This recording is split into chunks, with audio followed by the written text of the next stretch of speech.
Voy a hacer una serie de varios videos con el tema de los métodos anticonceptivos. Es un tema muy extenso, es un motivo de consulta muy frecuente, tal vez uno de los más frecuentes en el área de la ginecología. Pero como es un tema tan largo, tan extenso, lo voy a dividir en varios videos.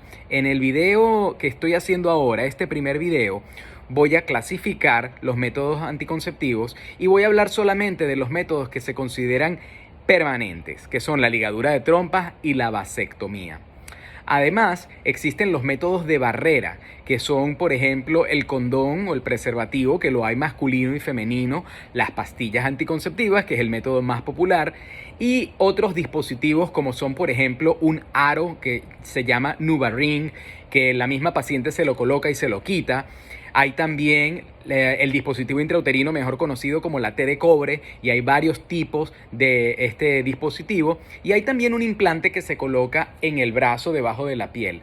Voy a hablar en otros videos los detalles acerca de cada uno de estos métodos. Hoy me voy a enfocar solamente en los métodos permanentes, que como les dije hace un minuto, la vasectomía y la ligadura de trompas. La ligadura de trompas, por lo general, se hace en una sala de operaciones, porque casi siempre es necesario darle a esa paciente anestesia general. Se puede hacer inmediatamente después de un parto. Por ejemplo, la mujer dio a luz y el mismo día o el día siguiente se le hace la ligadura. Hoy en día, aquí en los Estados Unidos, por ejemplo, no se hace de esa manera casi nunca. ¿Por qué? Porque una mujer durante un parto acaba de perder una cantidad de sangre importante, tiene un bebé recién nacido que cuidar, está amamantando. Entonces, ese no es el momento ideal para realizar una operación electiva como la ligadura de trompas. Obviamente la ligadura de trompas no es ninguna emergencia. Esa mujer pudiera esperar un tiempo a aumentar su hemoglobina. Obviamente le bajó la hemoglobina y está anémica después del parto. Entonces, lo ideal sería esperar un poco a que se recupere, tal vez a que deje de amamantar, porque si se le da anestesia general, casi siempre los anestesiólogos recomiendan que esa mujer suspenda la lactancia por 1 o 2 días por los efectos que puede dar la anestesia a la leche materna o a ese bebé, mejor dicho. Y es por eso que yo siempre le recomiendo a mis pacientes: recupérate de tu parto, aumenta tu hemoglobina, tal vez disminuye o elimina. Cuando ya elimines la lactancia, cuando ya no estés amamantando a tu bebé, ese es el momento de hacer la ligadura de trompas.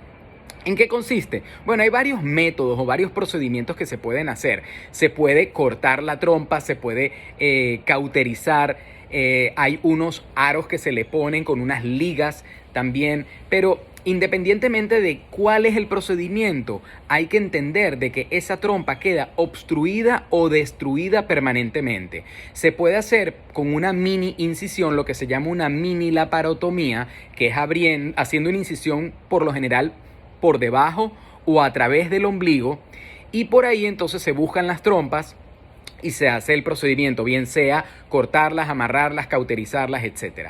También se puede hacer por vía laparoscópica, que es colocando un tubito a través del ombligo y otro tubito un poquito más abajo. A través de uno de ellos se coloca una cámara y a través de otro se coloca el instrumento que se va a utilizar. Generalmente es un electrocauterio, y se cauteriza y se destruye de esa manera ambas trompas. Es un procedimiento bastante sencillo, es ambulatorio, es decir, que la paciente va a esa clínica u hospital, se le hace el procedimiento y ese mismo día regresa para su casa. Obviamente, como cualquier operación, tiene sus riesgos, aunque los riesgos son bastante bajos, o sea, muy poco riesgo. El riesgo de la anestesia, el riesgo de que pueda suceder algo durante la operación, algún daño a otro órgano, son cosas que no suceden con mucha frecuencia, pero obviamente son cosas que pueden pasar. La paciente se recupera y obviamente puede comenzar a tener sus relaciones sexuales y comenzar a hacer todas sus actividades de rutina, generalmente al día siguiente. Y comienza a funcionar inmediatamente este método anticonceptivo. Digo que es irreversible porque obviamente la trompa queda destruida o queda obliterada, dañada o ligada, y entonces por supuesto que es muy difícil que ocurra un embarazo, aunque la probabilidad de quedar embarazada después de una ligadura de trompa, los estudios han demostrado de que es algo así como 1 en 10.000, o sea, es extremadamente raro, y casi siempre cuando ocurre un embarazo se trata de un embarazo ectópico. Así que yo siempre le digo a mis pacientes que eso es algo así como ganarse la lotería. No podemos pensar de que una mujer que tuvo una ligadura de trompas va a quedar embarazada. La vasectomía, en mi opinión, es un método muchísimo más simple. Bueno, no es mi opinión, es así. Se hace muchas veces con anestesia local y no requiere la hospitalización ni siquiera de forma ambulatoria, o sea que ni siquiera se tiene que hacer en un hospital o clínica. Muchas veces se puede hacer en el consultorio del médico y el especialista que hace la vasectomía es el urólogo. Se hace con anestesia local. Yo siempre le digo a mis pacientes que es algo así como ir al dentista, se hace el procedimiento, ese mismo día ese caballero va para su casa y puede seguir su vida normal.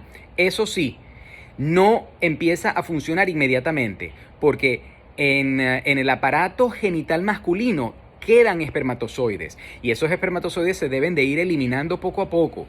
¿En qué consiste la vasectomía? En cortar, obliterar, interrumpir el paso de un conducto que se llama el vas deferens, que es por donde pasan los espermatozoides. Entonces, los espermatozoides que ya pasaron tienen que salir. Por eso es que tardan varias semanas en disminuir, en hacerse cero el conteo de los espermatozoides.